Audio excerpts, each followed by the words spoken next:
Hello everyone, I'm LordMidas and welcome back to the Empire of Carpathia, where we are playing as one of the most hated characters the world has ever seen, Tsar Rodislav II, the Flayer of Carpathia, who has currently killed 118 people in his life.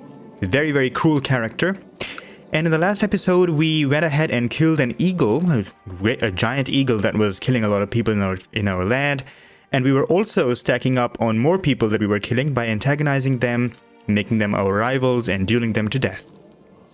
And basically, we're very, very close to our Slavic Union achievement now. We just need these two counties off of France. And we could have gone ahead and declared a great conquest of Bohemia against the King of France. But we need 3,000 prestige for that. And we had quite a few retinues in the last episode, so we are a little bit low in prestige. But I think this is how we're going to do it. We're not going to wait for our threat to go down and wait for France to leave the defensive pact, because that is going to take too long, I think. It's going to be really boring like that. So we will just wait until we have enough prestige, and then we will declare the war the next time I reload up the game and he leaves the defensive pact, because that's just how it works. And we're gonna exploit that situation. So for now, we're just going to use our retinues over here who are reinforcing quite a bit. And basically loot more people and wait until our prestige is high enough. I could hear someone sneaking around inside and believed it to be a burglar. When I went downstairs, I discovered Mstislav opening one of my letters. And who is this? He's some legitimized bastard of the Grand Prince of Pest. So he has put a pest in our court, apparently, who is sneaking around. Let's teach him to be less nosy. And he seems to understand the concept of privacy better. Step in the right direction. Is he no longer curious? He is still, but he understands privacy now. And the King of Poland has declared Polish Yatwiag the Yo War over Lomza on the High Chief of Yatvingia. Okay. So our vassals are fighting with each other a little bit. And who is this now? Some bastard child also sitting at our court. She says her favorite toy is missing and she won't go to bed. Yeah, we will offer to buy a new one. And it was rejected by Gizo. She is upset. I would even suggest such a thing. There's no pleasing this child. We don't really care about that child anyway. And this is the point. People are leaving the defensive pact. This is exactly something that we're going to exploit as soon as our prestige is high enough. Let's get the party started. Another daughter has been born to our nephew, Malfrida. Very nice. The more our dynasty expands, the better. And look at that. High Chief Slavibor III is feasting and reveling like a lunatic. He is lunatic and he's infirm. And he's just having a nice time towards the end of his life. I can hardly stand up. I am laughing so hard. I must invite him more often. Well, it's he who invited us, you know. The text here is a little bit misleading. Paulician heresy, and we have to appoint a new commander. And I think we're going to go ahead and choose Yeremy, the High Chief of Yatvingia, who's currently fighting the King of Poland. Alright, the party's over. And oh my god, another council position is empty. A lot of malcontent people, because we're severely hated by a lot of people, and we can't even appoint a decent spy master because everybody hates us. I'm just going to use Sviatoslav, High Chief of Chernigov. He's pretty old, he's also going to die pretty soon, but I'm going to leave him on Scheme so that he has a better chance of discovering plots. And our granddaughter, the daughter of our son, Fyodor, is ready for her childhood focus. Let's put her on duty as well. Your daily routine involves repeatedly swinging your blade at a training dummy. However, you can only learn so much from fighting an inanimate enemy, and the practice gets dreadfully dull after a while. I could use someone to train with. We could start training with Cordil Kormesied. He's pretty bad on the personal combat skill. Yeah, sure. Let's become friends with him and train with him. And are we ready for dueling? Do we have a mission for a duel? We don't. And can we go ahead and duel somebody who's our rival? We can't. Can't duel a woman. We'll just wait until this guy becomes our rival and then we will duel him. A learned Jewish man has appeared at your court. He comes highly recommended in the arts of bookkeeping and administration, indeed, and could become a fine steward. Let's see if we can appoint him. Yes, we can, and he doesn't hate us as much as the other people. Put him to build legend over here. Maybe also give him an honorary title to get him in the positives. Master of the Keeper of the Swans. Yeah. Our prestige gain is actually pretty good, so I hope that during this episode we will already reach 3000, and then we should be able to declare the war. Slavibor has another invitation for us to a grand banquet. Lots of people, lots of food. We always go to him. We like to see him acting in his lunatic ways. And young Fyodor, our nephew, is impressing everyone with his sensible choices and great capacity for self-restraint. Sure, become temperate. I think we are also temperate, if I'm not mistaken. No, we're not. Okay. That's actually fitting, because we don't like to be pious like that. A petty noble from Wiltshire has spent a week visiting Novgorod, constantly bragging about his wealth and estates back home, insulting his local peers and behaving like royalty. Your courtiers are quite sick of him and are asking you to take action. Write a formal complaint to the King of Wessex. That's where one of our daughters is married, I think, or one of our nieces. And who is this? The King of Essex. That's our niece who's married to him. I feel insulted that the first thing you do is accuse my people of being ill-behaved. Did you ever consider that he may be a fraud? Of course not, you unprincipled hairlip. What nerve, this changing things. Break the non-aggression pact, I don't want to lose prestige. Aha! One of our concubines is pregnant, but that can't be right, can it? Doubt besets me. And if she has been unfaithful, we will have one more person to kill. All the good stuff. And Fyodor, definitely not going to make a self-sacrifice for him. He's gonna learn on his own. Hire someone to find out about the pregnancy, and my god. What happened to the Chancellor? Must have died. Yeah, that was the one, I think. So now it's gonna be Ruslan, the High Chief of Sakala. I don't think we have better options in terms of opinion. And there it is. The lunatic guy is dead. He became incapable towards his end. Well, I don't know what will happen to the banquet that he was planning.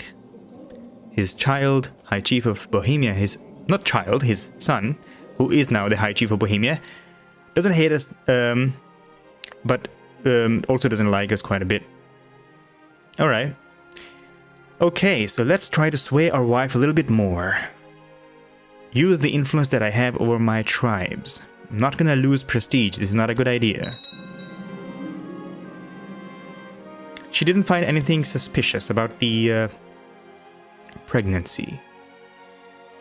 You know what, let's go ahead and hire more spies, why not? We have a lot of gold. And our steward has raised an army, 4,000 people, splendid. It could have been really useful if our prestige was high up there and we could have declared the war against France, but for now I think they're not gonna be all that useful. Just gonna keep them around for some time and then dismiss them later on. Okay, how's the looting here? They are ready for looting, so maybe we should start doing that, like that. And now people are joining the defensive pact yet again. And they did not find anything suspicious, so I guess the child must be mine. It better be, for her sake. If it's not, she's gonna die in a horrible death. And there it is. Borivoj thoroughly hates me by now and likely wishes me dead. The feeling is of course mutual. My work with him's done, because now we're gonna duel him. Considering the physical condition of Borivoj, certain characters will consider this challenge beneath you. What physical condition? Oh, he's a hunchback. Aha, okay. And he's also craven. So I think if I ask to duel him, he is also probably going to refuse the duel, because he is craven. And trusting. So this might actually not be a good idea. This will just make our character's opinion worse. Still go ahead and try it though. In the meantime, we can choose someone else at our court to antagonize further. Not the steward. This could be then... Who is this? He's some Polish guy sitting at our court. Why not? Let's go ahead and antagonize him then. And yeah, the spineless, two-faced fool Borivoj has refused your challenge. Pathetic, but that will lower people's opinion of us because we challenged him. And look at that. Our wife, Tsarista Eustina, has passed away. I can only hope she remembered me fondly in her last moments. Probably not. Maybe she drank too much. And now we have to find another wife. And I think I'm just gonna find somebody who will give us quite a bit of prestige at this point. And this Manishian could be an interesting option. 61 prestige from marrying into that house. Or if we choose this Tengri woman, 72 prestige. And this one will give us 108 prestige. But her stats are actually not that good. I'm going to choose this other one. A little bit less prestige. But we will ask her to convert to the true faith as well. So I think she will not remain Tengri. And demand religious conversion, like that. Beautiful. And that's it. Alright, High Chieftain of Lesser Poland has been created in Poland. We're very close to 3000 prestige now. And what is that? Some armies of Africa over here trying to protect their land from being looted, but that's not gonna work for them, is it? And what was that? Joined the existing defensive pact. Also, the King of Bavaria has joined it. Our threat is going down. A daughter was born to our concubine and us, named Ulita. I will take it. And there's an infidel at your court, my liege, my patriarch. Patriarch Stefan said. I demand you burn the infidel at the stake. And who is this? Strat Chokisko. And a lot of people will hate us because we burn the people of their faith, and there's no such thing, and we can be hated by iconoclast people. Who is this Strat? Why I can't see him? This is the one. He has sympathy for Christian religions, but still he's gonna get killed. Burn at the stake. Whenever we get an opportunity to kill someone, I don't think we're gonna pass out on that. Pass up on that. Alright, these armies might converge and come to us, so we should try to finish this looting as fast as possible. And then move out of here. And what is that? Oh my god! At age 25, your son Milan Slovensky was burned at the stake on the orders of Dukes Evangelos II of Adrianopolis. What on earth was he doing in there? Why was he even in Adrianopolis? When I made him a monk, yeah, he was staying at our at the court of the bishopric here. Oh yes, so basically I think what happened is I revoked the bishopric to give it to our other son, and that must have caused him to go off to somebody else's court, and that guy just burned him at the stake. Okay, you know, we're gonna go ahead and take revenge on that person then. The Dukes of Adrianopolis. Yeah. As soon as I'm done antagonizing and killing this guy, we're gonna go ahead and antagonize this person and kill him in a duel as well. In the meantime, we have a mission. Hail veteran, rumors are that great spoils are waiting behind the walls of Altdorf, waiting to be conquered by any daring raider over here. Oh, whoa, whoa, whoa, whoa, look at that. Oh, that's beautiful, isn't it? Something happened already in France. The king was slain by Unwan of Lubis in a chaotic battlefield duel. So we remember that France was fighting some kind of an uprising, maybe? No. They were fighting against some kind of a Germanic realm, and he was slain. And now the kingdoms have effectively split apart. This is actually pretty good news. Oh, but actually it's a little bit bad news maybe, because the two counties that we need, one of them is now in Austrasia. I'm gonna step down to get it out of the way. And the other one is Pilsen. So these are the two counties we need. So now we need to go to two wars. One is the war against France, and the other one is gonna be against Austrasia. But then hopefully each of those wars will be very, very simple and straightforward. So like, for example, this guy over here, 1.7k troops, and the other one from France. He still has some decent amount of troops, but this has now made the situation much easier for us. So I think we can go ahead and declare, but now I think we won't be able to declare the Great Conquest as we were able to declare before because of the France being a huge realm. But now we should be able to just go ahead and maybe declare de jure claims. Yeah, de jure claim on Zatek and also a de jure claim over here on Pilsen against France. This is actually very, very good. So then I think what we could already do is the Russkaya already part of the defensive pact? Yes, they are. So, and why do we have a title loss and succession suddenly? Volodar. My grandson is heir to the kingdom of Novgorod. But that makes no sense. I mean, he's the son of Milan. And Milan was, of course, not part of the line of succession because he became a monk. But now his son is suddenly heir to some titles. And I was under the impression that this only worked in primogeniture succession, that the person one of your sons, if they die, they still hold their position in the succession line, and then their son, that is your grandson, will inherit the titles. I thought that only worked in primogeniture, but did not work in Gavelkind. So apparently this is also working in Gavelkind, so the grandson is also part of the succession here. But we will definitely try to fix that as well. But I think this is a very good opportunity right now to go against France. And let me just see if they have any pacts. They're only part of the defensive pact. They do not have any alliance, etc. So I think what I could do right now is simply close the game and then restart it and reload the saved file. And hopefully that will cause these people to leave the defensive pact and we can go ahead and declare the war straight away. Alright, so I have reloaded the game, and hopefully now they will leave the defensive pact. We'll keep a keen eye on that, and as soon as they do it, was the Basileus of the Byzantine Empire, he's left it. And as soon as these people are going to leave it, we will go ahead and declare the war.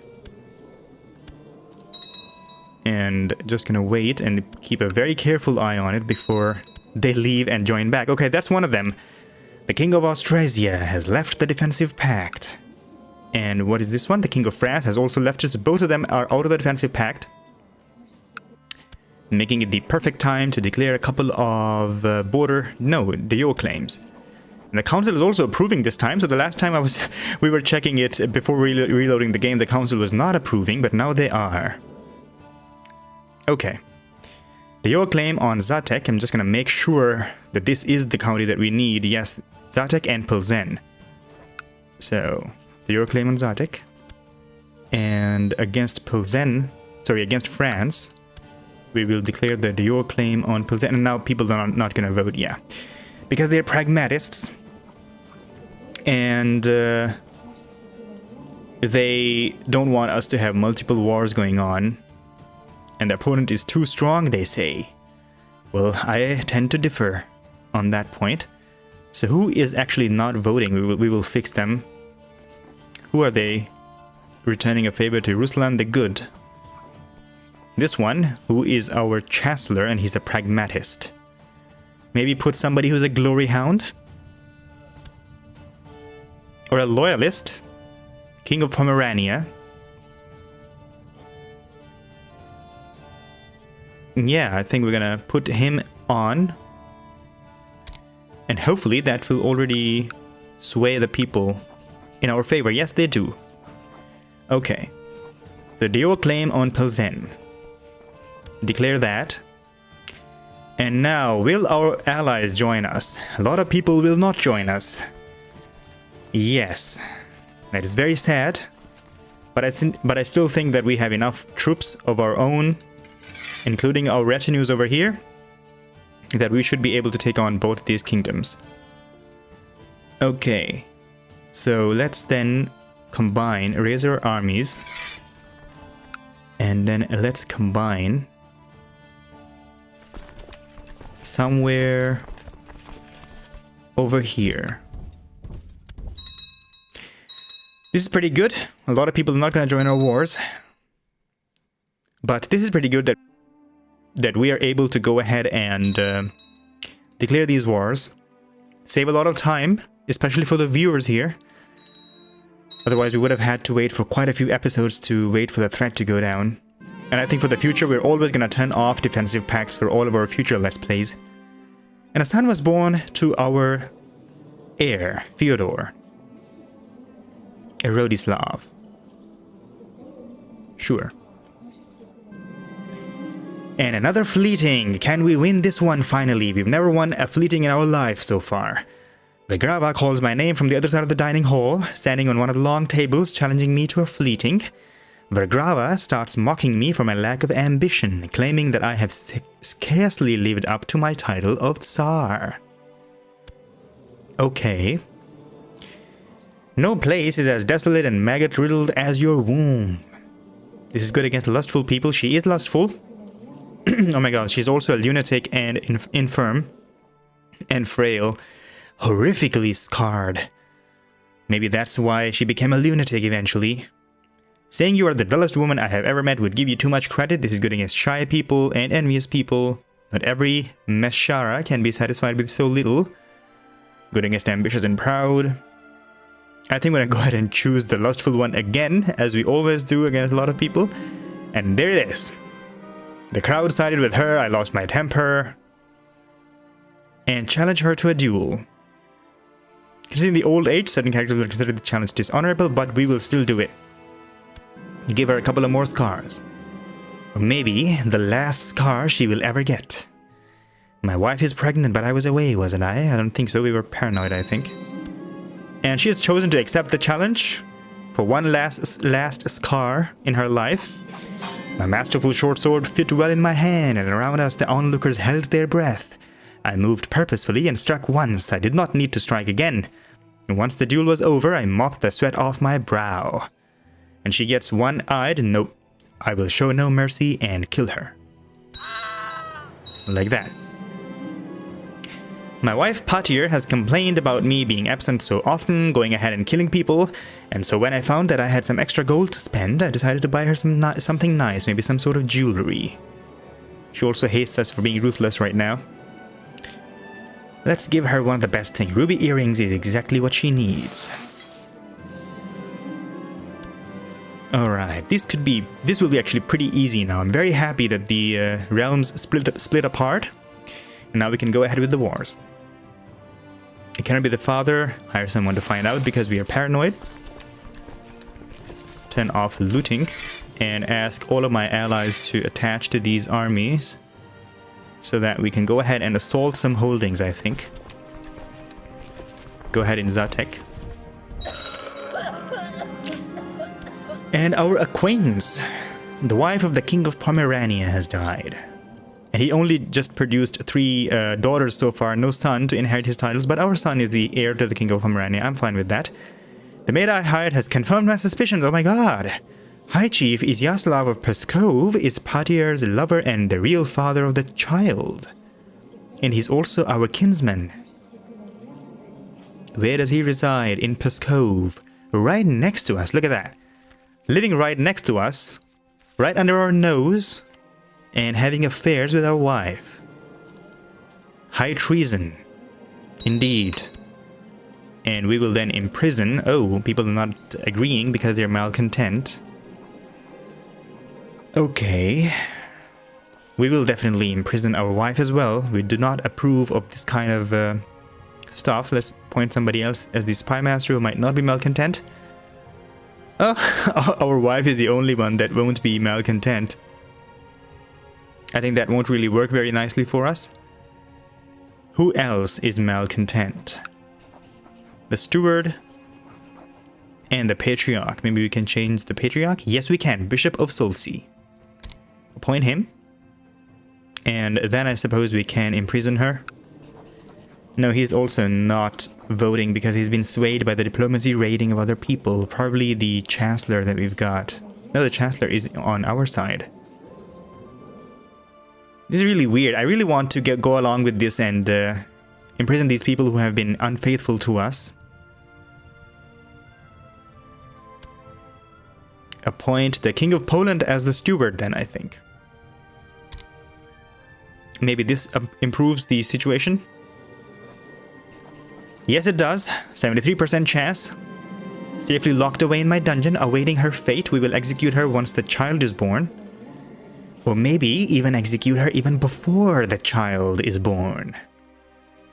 And then, who is the lover? It was the High Chief of Pskov. Imprison him. And again, the council is not voting, plus we don't have a really high chance. Then I'm just going to go ahead and antagonize him. Make him my rival, and then duel him. Okay, let's see if we can actually execute our wife. Yes, we have a valid reason, and the execution will cost us 20 piety. We will not even wait for the child to be born, because we are the flair like that. Execute her, even though she was pregnant, and she was gored to death by a boar. Alright, then let's get married yet again to Silen, who's a concubine in, and also pregnant somewhere else. I'm not going to use her. Somebody who will give us quite a bit of prestige. Unkoth. And I think the people on the top are mostly the ones who are going to give us a lot of prestige. So even though she's pregnant and she's a concubine somewhere, but we're going to use her to get that a little bit of prestige. Okay. Now we can finally go back to our wars. I invite to plot to kill Terentia Padanovich. He's the son of our cousin. Oh yeah, the one who was married to somebody from Ireland. Or from the Welsh area. Okay. Decline that. I'm not gonna kill my dynasty members like that. An arranged marriage with our courtier here. Accept that for sure. And I think we should be able to assault it pretty easily. Like that. And also let's go ahead and siege Pilsen. A daughter was born to our nephew. Good news. Assault. We're suffering a lot of attrition here. And we have too big of a stack. I think I'm going to split it up into 2 stacks of 10k. So this 6k stack is going to ask some people to join with it. Like that. And then go over here. Young Fyodor has finished his education in the ways of war. Perfect, he has become a brilliant strategist and will hopefully serve our niece, the High Chiefess of Ryazan, in a very nice way by being a commander over there, or marshal. Send him off. And let's make him also brave, but he became uncouth, alright. Because of being split up like this, I think we won't be able to assault the holdings, but we might still be able to siege them relatively fast. And after 100 years under the Empire of Carpathia, the Kingdom of Novgorod is no longer considered a de jure part of the Empire of Russia. Over here. So we've been the Emperor of Carpathia for 100 years to this date now. It was 100 years ago that our great Emperor Demetrius conquered Pannonia and formed the Empire of Carpathia. Exactly 100 years ago from now. Very nice to see that. And also the other kingdoms are probably going to be included into the Empire of Carpathia at some point. For example, the Galicia, Volhynia and Pannonia especially are pretty close to being incorporated. Also Wallachia here and Bulgaria maybe. Yeah, there's a lot of de jure drift happening here, but I think we will also form the Empire of Russia just before we can form the Slavic Union. Maybe that will also trigger the Russkaya Pravda achievement, which hasn't been triggered so far. And I have decided that it might be profitable to take some time and resources to try to seriously hurt my sworn enemy. No, I think I'm not going to do any of this stuff and lose prestige like that. But bide my time, just make him my rival. And duel him. Money didn't make me happy, nor did respect. I think I need something else in my life and not greedy anymore. I know what made us happy. This. Killing people. Okay, again some more attrition. Even though the stack is not all that big. So maybe actually just go ahead and assault it. Get some supply up like that. Not happening though. And go over here. We already have 44% score over there. And he's over here trying to unsiege it. So I'm going to go over there and kill that stack. And Mstislav says his favorite toy is missing and he won't go to bed without it. I may have thrown it out today when I was tidying up. So the legitimized bastard is fussy about his toy. Yeah, just make him more fussy then. Alright, that one just disappeared. Alright, 48%. Maybe we can also go ahead and siege that then. Actually, it might be a good idea to put our spy master here to get some vision. But I think they really do not have enough troops to be any kind of a threat to us. Like 2.6k. And with France, we have just 3k. Absolutely fantastic. I mean, united, France had like close to 22k troops. And split up, they're just food for the Great Empire of Carpathia. Some alliances going on. I think we might actually be able to finish these wars in this episode and even form the Slavic Union. Who knows? Going pretty good so far. And pretty fast. 38% score against France as well. Also gonna go ahead and siege that county. There's a revolt, but I think I'm gonna go ahead and kill that. Just to siege it.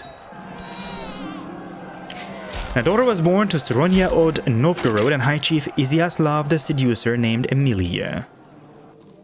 She's the daughter of Natalia, our courtier. Ah, okay, so this Natalia, I remember, used to be the concubine of some of our previous rulers, or maybe actually the concubine of Rodislav here, who's now getting old. White hair.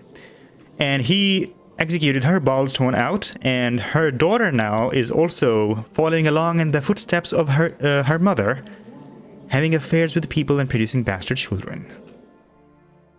Alright.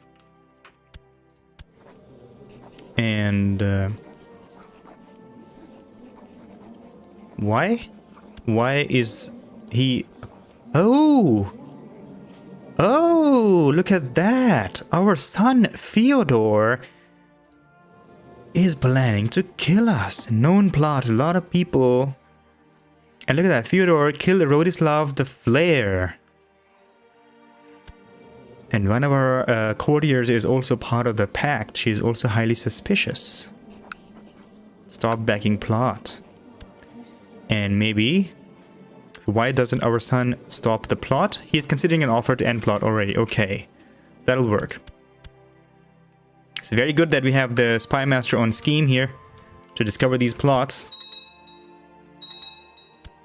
Little does our son know that in his eagerness to inherit the empire, he's putting our Slavic Union on the line here. So we won't let him do that stupidness.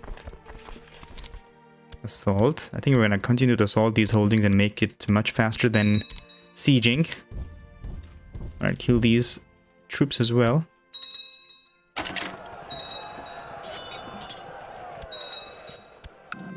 And commander improved. My marshal tells me that one of my commanders, Ilya, has improved significantly. Excellent.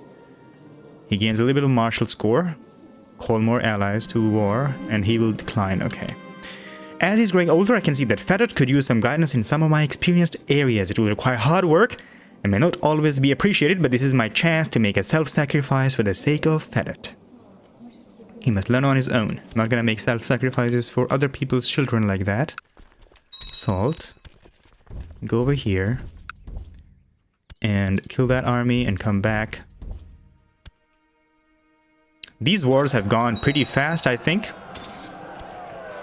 I have decided that it might be profitable to take some time and resources and try to seriously hurt my sworn enemy.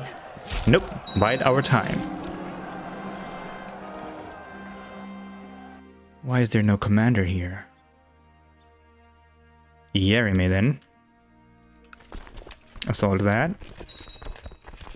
And that. Maybe just start using the shortcut. C. 100% war score against the King of France. That's what I like to see. Offer peace and force demands. And we have usurped the county. It is now owned by the High Chief of Bohemia, as it should be. Just need that single county off, and then we should be all set for the Slavic Union. Assault. And the next assault should give us 100%, I believe.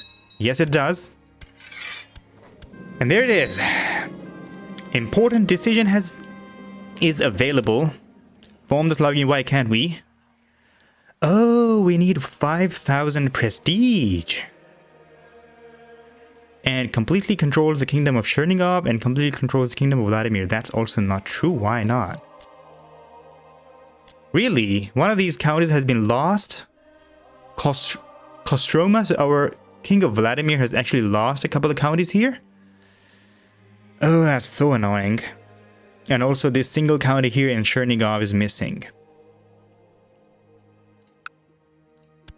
Alright, and this guy is also part of the defensive pact, but he's so small that we should be able to declare war over here and get that stuff off of him pretty fast. Okay, then in that case, then I suppose that we will do that in the next episode. So the next episode is probably going to be a very short one. We will just go ahead and win this war over here, this war over here, and form the Slavic Union. I think before forming the Slavic Union, I will also go ahead and form the Empire of Russia. Because I believe we can create that title. And in order by making the Empire of Russia, basically I want to see if that goes ahead and gives us the Russkaya Pravda achievement, which should have already been given to us because we are holding the Kingdom of Russia as a Russian. But yeah, we're right at the doorstep of our main achievement here. So thank you very much for joining me for this episode. If you liked it, please click thumbs up. Subscribe to my channel for future content, and let me know in the comments about your feelings about this playthrough. I will see you next time. Bye bye.